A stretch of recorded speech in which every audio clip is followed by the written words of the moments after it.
Alright, welcome back to the Fantasy Checkdown. And now I'm going to go through the Week 2 running back rankings for PPR format, my top 35 running backs for Week 2 of the NFL season. Coming on at number 1, Derrick Henry.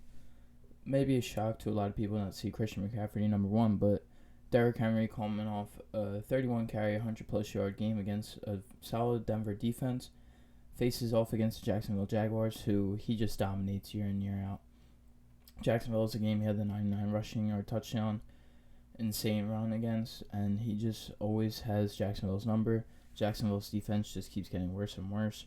The only player they have on there is really Josh Allen and Miles Jack. So they don't really have anyone available anymore. And I think Derrick Henry's going to run wild on this team. He always seems to have their number. And Mike Vrabel's just going to keep pounding the rock with his workhorse running back. And Derrick Henry's going to be the number 1 running back for me this week. Coming in number 2, Ezekiel Elliott. Ezekiel Elliott coming off a very good week against the Rams. He ran the ball for 25 times, I believe. Let me check real quick. 22 times for 96 yards and a touchdown. He did very good against the LA Rams. I think he's going to have a big day against the Falcons. Even though the Falcons limited Chris Carson and Carlos Hyde, I think Ezekiel Elliott is miles ahead of those two running backs. I think he's going to have a really good day. I think the Dallas offense overall is going to have a really good game. I think they need to, after that really poor performance, 17 points. They're supposed to be the best offense in the league, or at least one of them. You can't be putting up 17 points a game if you want to be renowned as that. So I think Ezekiel Elliott has a really good week, and he comes in at number 2. Number 3, Alvin Kamara. Alvin Kamara had a really bad week 1. Fantasy-wise, he didn't have a bad week, but statistically, he did. He only had 16 rushing yards in 12 attempts. That's just a little bit above 1 yards per carry. He did have a touchdown, and then he did pick up 51 receiving yards and a touchdown, so he did have a decent fantasy day. I expect him to have a really good game against the Raiders. Christian McCaffrey had a good game last week against him. I think they're going to have to rely on the run game a lot more now that Michael Thomas is out. I think Kamara is going to be heavily involved in the passing game as well. Probably a couple screens.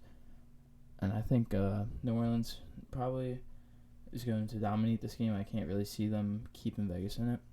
So I think Alvin Kamara has a really good bounce-back week statistically, and I think he's in for another 2-touchdown week. Number 4, Saquon Barkley. Might be a shock to many to see Saquon Barkley this high, especially after last week, but the Giants' O-line is still not that good, but they did play against the Pittsburgh Steelers, and their front 7 and defensive line is really good. And even though he only had 6 rushing yards, I think the Giants are going to make it a priority this week to get Saquon involved. Last week, the Bears gave up 93 rushing yards to Adrian Peterson. That is way too much for Adrian Peterson at this state of AP's career. Saquon is so much better than and so much more versatile than AP this season. This point of their career. I think Saquon is in for a really big day. I think he's going to get involved in the passing game a lot. I think he's going to be much more agile and versatile. And I think he's going to run all over this Bears defense, which is on the very hard decline. And Saquon comes in at number 4. Number 5, Christian McCaffrey. Christian McCaffrey coming this low may be a shock to some people, but playing the Tampa Bay Buccaneers, who most people don't think have a really good run defense, but they do. As I said before, Alvin Kamara, 12 rushes, 16 yards for one of the league's best running backs.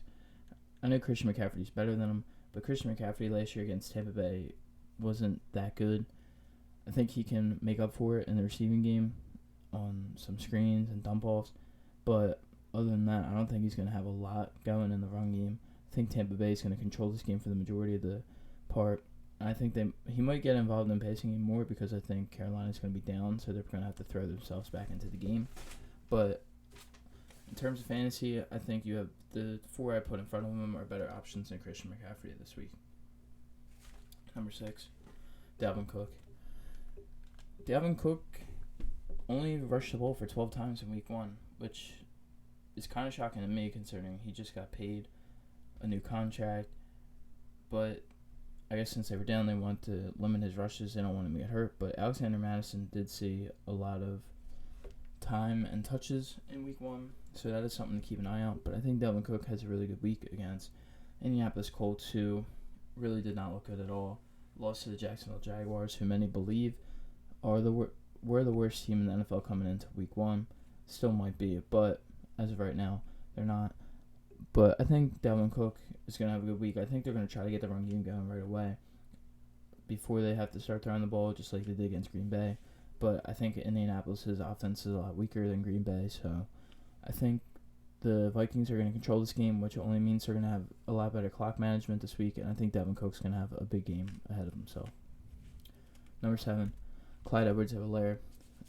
The rookie out of Kansas City in his debut, 25 rushes, 138 yards, and a touchdown. He looked really good. Even in this offense, did not need him. They're so much better with him, especially with Damian Williams opting out. Clyde Edwards-Helaire's role is only going to increase in this offense this week against the Chargers. I think he's going to be more involved in the passing game. I think he only got 2 targets in week 1, so I think he's going to have more than that this week against a better defense. But overall, I think he's still going to run all over the place. I think Kansas City, it's hard to stack the box against a running Clyde Edwards-Helaire, especially with the weapons Kansas City has. And they have the best quarterback in the league at the helm. So I think Clyde Edwards-Helaire is due for another big week. And I think his fantasy stock is only going to go up and up as the weeks continue to grow. Number 8, Josh Jacobs. Josh Jacobs ran all over the Carolina defense in week 1, 93 rushing yards, 3 touchdowns. I don't think he's going to have 3 touchdowns this week, but I don't think he's going to have that many rushing yards. New Orleans defense is really good. They've always done good in stopping running backs. They rarely give up 100-yard rushers, and they make you beat them through the air. And I think Josh Jacobs is going to be involved in the air more because if they can't get the run game going, they're going to be down. I think Derek Carr's going to have to throw the ball, which isn't really a recipe for a win. But I think Josh Jacobs is going to have a bad week, but still have a worse week than last week. But he still comes in at number 8. Still must start if you have him. Number 9, Joe Mixon. Seems like the story of Mixon's career is going to be him starting slow in the beginning of the season every year because they don't give him the ball enough. Against a really good Chargers defense, he ran the ball a good amount of times, but he's not involved in the passing game like he should be. But he had 69 yards rushing, which is not going to cut it. He didn't have any touchdowns. Bengals only scored 1 touchdown. That was Burrow's rushing touchdown. I think Mixon's going to be better this week against a banged-up, weaker Browns defense, and I think that Zach Taylor is going to make it a priority to get Mixon more involved, especially since they just paid him. There's no point in not using him as a workhorse. But I think the Bengals offense is a better week, and I think Mixon only succeeds the most out of that. Number 10, Jonathan Taylor. Jonathan Taylor, first starting role in his second week in the NFL. Marlon Mack goes down with a torn Achilles. Hope for the best recovery for him. But Jonathan Taylor now sees himself as starting running back of the Indianapolis Colts against arguably the best O-line in football. They're going to probably try to run a lot against the Vikings. Philip Rivers didn't really look that good in week 1. Frank Reich is a really good offensive mind. I don't think he's going to just let Rivers sling the rock like that again. I think they're going to try to get the 2 running backs involved. I think Jonathan Taylor is going to have a really good week. He didn't rush the ball particularly well against the Jags, but he was very effective in the passing game. I think he's effective in both the rushing and passing games against the Vikings, and I think he is going to be a top 10 back. You have to start week in and week out from here on out. Number 11, Nick Chubb. Nick Chubb is starting to see his snaps and touches decline as Kareem Hunt just becomes more and more involved in this offense. However, I think against the Bengals, Kevin Stefanski knows he's got to let Baker have less attempts, and they're not going to win any games if it's just Baker trying to throw the ball to win. He's going to get the run game going against a poor Bengals defense. I think Nick Chubb is going to have a really big game. I think he's going to run the ball effectively. I think he's going to have more touches. He probably won't be involved in the passing game as usual, but I think he's definitely going to have a much better week this week, and I don't think the Browns are going to be down by 20 by halftime, so I don't think Nick Chubb's going to see snaps go away from that. I think Nick Chubb is really a high value start this week with a pretty high ceiling, and I think he's going to have a really good week. Number 12, Miles Sanders. Miles Sanders is projected to play this week against the Rams. Missed week 1 against the Washington football team, which might have been for the best because that Eagles O-line was not getting anything done against that D-line. This week they're playing another really good D-line, but Ezekiel Elliott still found much success against the Rams D-line, and the Cowboys O-line, which might be like a little bit better than the Eagles right now. They're still banged up and they could not block Dak, but they did a really good job running blocking. So I think Miles Sanders has a big week. I think Miles Sanders is going to have a lot of screen passes during them because Eagles need to win this game. If they can't protect Wentz, they're going to have to get the ball out quickly. Miles Sanders' screen passing game is really versatile. He's very good. I think he is a must-start this week and has top 10 upside. Number 13, Kenyon Drake. Kenyon Drake didn't have a bad game against 49ers, but he wasn't anything spectacular. Chase Edmonds saw more work in the passing game and got a couple carries. But Kenyon Drake is still the RB1 of this team. He needs to have a big week this week against the Washington football team because he might start to see a 60-40, 50-50 split if he can't produce to the level he did last year. But I think Kenyon Drake has a big week this week. I don't think the Washington football team is going to be as effective as they were last week. I think Kyler Murray being able to move and get the ball downfield a little bit more opens things up more for Drake. And I think Drake has a pretty good week ahead of himself against the Washington football team. Number 14, Aaron Jones. Aaron Jones is interesting. He still had a touchdown in week 1, 60-plus rushing yards, but Green Bay had 4 running backs get a rushing attempt. Even though Aaron Jones got the majority of them, it's still a little concerning to see 4 different running backs run the ball. But Aaron Jones, I still think he's going to have a good week against a Detroit defense, which isn't that good. They kind of let David Montgomery run a little bit on them, and David Montgomery is definitely not as good as Aaron Jones. Aaron Jones still gets all the goal line carries, and I think he can punch 1 to 2 touchdowns in this week and boost his fantasy stock a lot. But it would be interesting to see what happens with A.J. Dillon and Jamal Williams moving forward. Number 15, Raheem Mosher. Raheem Mosher had a really good week 1, but it was kind of overshadowed, though, because outside of the one big receiving touchdown, he didn't do much.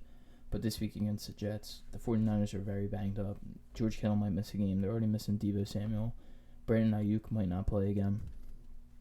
And Raheem Mostert's going to have to be involved in order for this team to score some points. I think he's going to be in the passing game a lot more than the running game. The Jets defense did limit the Bills running backs to very subpar rushing yards, but the 49ers O-line is a lot better. I think Raheem Mostert has a very chance to be boosted into the top 10 running back category. Not for the rest of the season, but if he has another big game, it might take away some carries from Tevin Coleman and Jerick McKinnon, but I still expect them to be involved as well. Number 16, Chris Carson. Chris Carson had a good week 1 fantasy-wise, but only touched the ball 12 times. That is a cause for concern for me. I don't think Chris Carson can touch the ball 12 times a game moving forward. He needs to get the ball more. He can't be only touching it 12 times. He can't have Carlos Hyde having more rushing attempts than him. That's a little much for me. But he was involved in the passing game a lot more, which is a good sign. Pete Carroll said they want to run the ball more. This week is a tough matchup against New England, but I think Chris Carson is going to have himself a decent week. I think he's going to be able to run the ball in New England. I can see Russell Wilson getting the ball to him in the passing game, getting him some more points for PPR. I don't see Chris Carson running the ball that much at the end of the game. I think it might be a shootout. But I think as long as Carlos Hyde does not steal touches like he did last week, Chris Carson's in for another good week, which can lift his fantasy stock. As right now, I don't really think he's as good as everyone is hyping him up to be for fantasy at this point. Number 17, Kareem Hunt. Kareem Hunt had more touches in week 1 than Nick Chubb. That might have been because Cleveland was down by 20 by halftime, but nevertheless, Kareem Hunt is getting heavily involved in this offense. He just signed a contract extension, so he's only going to be more involved. Kevin Stefanski loves to run the ball. He's going to be involved in the passing game a lot. If somehow Cleveland goes down in this game against the Bengals, Kareem Hunt is going to get the ball a lot. He's going to get a lot of work in the passing game, and he's probably going to get some more work in the running game. So I think Kareem Hunt, from here on out, has RB2 value, potentially. Definitely flex value week in and week out. But we have to see how this game goes, how against a poor team in the Bengals, maybe Nick Chubb gets a lot more work than he did last week. Number 18, Austin Eckler. Austin Eckler had a very odd week 1. 19 rushes for 84 yards and 0 catches. That script needs to be flipped. Austin Eckler needs to get around 8 to 10 targets a game for this team to be good under Tyrod Taylor. Tyrod Taylor looked awful. You can't run the ball like that with Austin Eckler. Joshua Kelly ran the ball really well. And while 19 rushes for 84 yards isn't bad, but for Austin Eckler, he's better if he gets like 12 rushes with 8 catches. That's the type of player he is. That's the type of running back he is. And Joshua Kelly can take those rushes away from him. And I think Austin Eckler needs to be involved in the passing game in order for his stock to go back up, because many people drafted him as their RB1. And it would be interested to see what Anthony Lynn does with this offense. He said he wants to get Eckler the ball more, but he also said Tyrod Taylor being a mobile quarterback takes away Eckler in the passing game. So it depends how much more Tyrod Taylor we see this season for Austin Eckler to be a factor in the passing game. Number 19, David Johnson. With Duke Johnson hurt, David Johnson's going to be out there probably for the whole game. I don't see any other running back taking snaps from him. He'll get a breather here and there, but David Johnson's going to see a massive workload this week. The only reason he's at 19 is because they're facing off against Baltimore. Baltimore's defense is very good, and the Houston O-line is not good. Baltimore limited Chubb and Hunt in week 1. I would say David Johnson at this point in his career is worse than both of them. So David Johnson is probably going to see some passing, some receptions, some targets, as I think Houston's going to be down in this game. They're going to have to throw the ball. They're not going to be able to run the ball, even though Bill O'Brien tried running the ball when they were down 20. I don't think they're going to be able to run the ball. I think they're going to have to pass it. I think that Deshaun Watson looks David Johnson's way a lot. He's probably going to be pressured, so he's probably going to get the ball away quickly. So I think David Johnson has much upside this week against a very sturdy Baltimore defense. Number 20, Todd Gurley. Todd Gurley had a very good week 1 in his Atlanta debut. He faces a poor Dallas run defense in week 2, so I think he can have another good week on the ground. The only problem is Atlanta loves to throw the ball. Matt Ryan had 53 attempts. I could see this being a shootout, or particularly Atlanta being down, so I don't know how much run volume they're going to do. And Todd Gurley wasn't really involved in the passing game, which is kind of odd because in LA he was heavily involved in the passing game.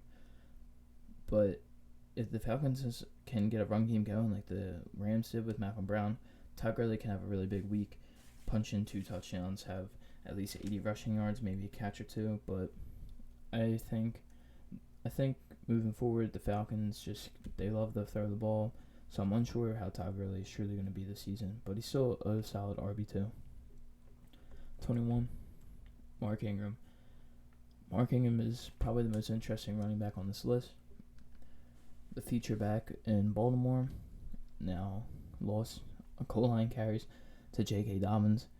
Barely touched the ball in week 1. It might have just been because they wanted to rest him since he's older, and Baltimore is up by a lot very quickly. But if Mark Ingram doesn't get touches again in week 2, J.K. Dobbins might be the RB1 of this team moving forward. It seems like they're going to go that way. He got replaced by Kamara in New Orleans. It seems like the same thing's about to happen in Baltimore. But I still think you have to start Mark Ingram if you have him, because you probably don't have a better option. But he's starting to become shaky and his value is only dropping. So maybe if he has a big week this week, you trade him, get something good. But Mark Ingram comes at 21. 22, Ronald Jones. Ronald Jones got the majority of the touches and carries for running backs for week 1 of Tampa. This week they play against the Carolina defense, which let Josh Jacobs run all over them. So I think Ronald Jones has a big week ahead of him. Ronald Jones has a chance this game to formit himself as the RB1 and take a lot of snaps away from Fournette, even when Fournette gets heavily involved in this offense. Fournette's still new to this offense. He's still learning it. I still don't think he's ready to break out yet, but if it was any game, it would be this game. But I think Ronald Jones has a big day ahead of him. He played pretty well against the Saints defense, and I think he's going to be able to run the ball effectively. They're going to lean on the running game more. Chris Godwin entered concussion protocol. Mike Evans banged up. They're going to run a lot of 2 tight end sets. So I think Ronald Jones is going to be a solid start this week if you have him, and I think he's going to have a good week. 23, Melvin Gordon. Melvin Gordon would be higher on this list as Philip Lindsay has turf toe and is probably going to miss this game, but they're facing off against the Pittsburgh Steelers. Pittsburgh Steelers just held Saquon Barkley to 6 rushing yards and 15 attempts. That is utterly ridiculous. Meanwhile, even though I think Denver has a better O-line, their O-line's still not great, and I don't see Melvin Gordon be able to run all over them. Melvin Gordon did have a good week 1, but I don't think he's going to be able to be as effective in week 2. This Steelers front 7 is really good. They stuffed Saquon. They completely made the Giants have to throw the ball and took Saquon and the run game out of it. So if they can do the same for Drew Lock, Melvin Gordon is not going to be very effective this week. 24. J.K. Dobbins. J.K. Dobbins is interesting as I talk with Mark Ingram. He rushed the ball 7 times for 22 yards, which really isn't that impressive, but he had 2 touchdowns in the goal line carries. So if he can still get the goal line carries and punch in a touchdown or 2 a week, he's a flex option. I think J.K. Dobbins obviously is eventually going to take over this backfield, but I don't think he's RB2 territory yet. I don't really think you should have to start him unless you need to due to injury, but overall I think J.K. Dobbins is starting to go on the rise. I think Mark Ingram is on the decline, but he comes in at 24 this week. 25. David Montgomery.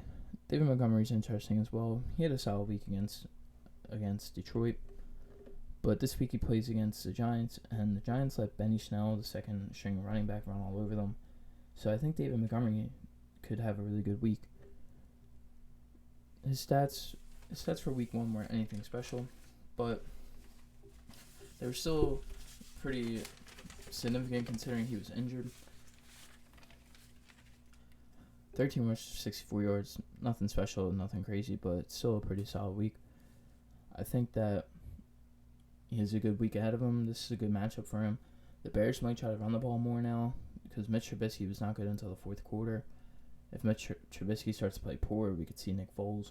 We don't know how it's going to end up, but I think Montgomery's going to be able to run on this Giants defense, and I think he has himself a good week. 26, Zach Moss. Well, with 26 is Zach Moss. We'll go to 27, Devin Singletary. These 2 running backs are very, very confusing situation right now. They're pretty much split at 50-50. The only reason I put Moss ahead of Singletary is because Moss seemed to get most of the goal line carries. He did get the 1 touchdown on reception, but Singletary is more involved in the receiving game. They play against the Dolphins this week, which both of them could be a start as a flex option, but until one of them comes out as a clear-cut RB1, I don't think any of them are really worthy of starting as an RB2. I think in the end, Moss is going to be the running back that comes out on top, but overall, right now, they're too much of a split for you to trust one of them. They play Miami this week, so we could see the emergence of one of them, but that's why I have them at 26 and 27. 28, Malcolm Brown. Malcolm Brown coming off a fantastic week 1 against Dallas. 2 touchdowns. Over 100 yards. Actually, not over 100 yards. 79 yards, that was my typo. But Malcolm Brown had a really good week against pretty poor Dallas run defense. This week he plays against a very formidable Eagles run defense. I don't think he's going to be as effective. I don't think the Rams run game is going to be as good. I think they're going to have to pass the ball a lot. And I don't think Malcolm Brown is going to be seeing receptions come his way. Last year he also had a really good week 1, 2 touchdowns, but that was also with Todd Gurley on the team. They don't have Todd Gurley anymore, so he might be the clear RB1 right now. But moving forward, Cam Akers still going to see some time. Darrell Henderson, when he's healthy, still going to see some time. So Malcolm Brown, right now, if you have him, you're probably going to start him, but he's still on the lower end for me. 29. Antonio Gibson. Antonio Gibson did not score in week 1, but he still was the most effective runner on the Washington football team. He was able to run the ball for about 40 yards on 9 attempts. Peyton Barber did not run the ball well at all, but he got the goal line carries, which led him to getting 2 touchdowns. I think Antonio Gibson is only going to be more and more involved in this offense as the season goes on. Week 1, for him to be week 1 and be the most effective runner, I think that's a very good sign for things to come. I think the Washington football team are going to be down in this game, so the run game, they're probably going to go away from the run game, but Gibson can be involved in the passing game. But for now, he's still going to split carries with J.D. McKissick and Peyton Barber. Number 30, Latavius Murray.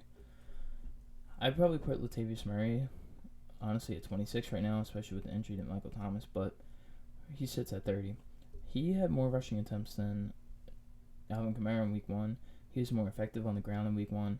He is involved in this Saints offense no matter what. The Saints love to run a 1-2 punch, Alvin Kamara and Mark Ingram from before. Latavius Murray fills in the Mark Ingram role, but I think he's more effective in this offense right now. I think Latavius Murray has very high upside this week. I think you could start him as a flex week in and week out because he's always going to be involved. 15 rushes.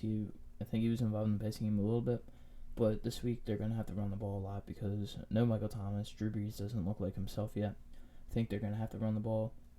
So I think Latavius Murray has very high upside for this week. 31, Benny Shell Jr. Benny Shell Jr., James Conner's most likely going to be out in week 1. He had himself really good. James Conner's going to be out for week 2. Benny Shell had a really good week 1, but Denver's defense is still really good. They did give up over 100 yards to Derrick Henry, but that's Derrick Henry, and he still had 31 rushing attempts. So I think Benny Snell is in for a good week, but I don't think he's going to be as effective this week as he was last week.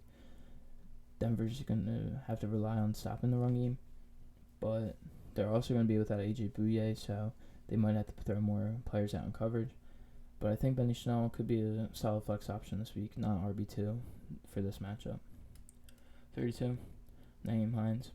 Nyheim Hines steps into a bigger role now, even though he had a pretty big role before Mack even got hurt, but now he is the second RB behind Jonathan Taylor. This is going to be 1-2 punch. Hines is most likely to see a lot of third down work, a lot of screens, a lot of catches out of the backfield. I think Nyheim Hines has solid flex standing this week. I think he could be an RB2, maybe going forward, but I think Nyheim Hines is going to be really good for fantasy if you picked him up this week off the waivers. It's a very good steal for your team, especially running backs are very limited. And we don't know how these backfields are going to shake out, but Nyheim Hines looking like he's going to be a lot better this year than he was last year. 33, Sony Michelle. Sony Michelle had a pretty decent week 1. Many people don't know what to make out of this Patriots backfield. We all thought Sony Michelle was probably going to be the odd man out. Damian Harris was going to be the starter, but he got hurt. James White is still going to be James White receiving back. And Sony Michelle punched a touchdown in against the Dolphins. This week they play against Seattle. I think they're going to have to throw the ball a lot more.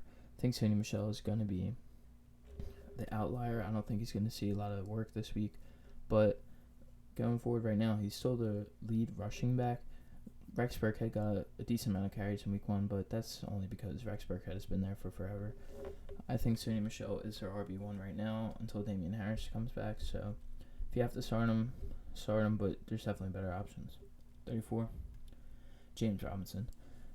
James Robinson, the only running back for the Jacksonville Jaguars currently, as they have 2 running backs on IR. James Robinson had a pretty decent week 1. I think that Jacksonville is going to have to throw the ball more this game. I think that the Titans are going to control the game a lot with Derrick Henry and Ryan Tannehill. I don't think they're going to be able to rush the ball as much as they did against the Colts. I think Minshew's going to have to throw it. So I think that declines James Robinson down the rankings a little bit this week. But I still think he has a solid week ahead of himself. Maybe see some volume in passing attack, as Chris Thompson only got 2 receptions for 6 yards in week 1, a big dud for a lot of people. So I think James Robinson has a chance to have another pretty solid game. And finally, number 35, Lena Fournette. Lena Fournette is going to eventually be higher as weeks go on, but he's still learning this offense. He's still new. He was only signed about 2 weeks ago. And we saw Ronald Jones have a lot of carries and was pretty effective in them.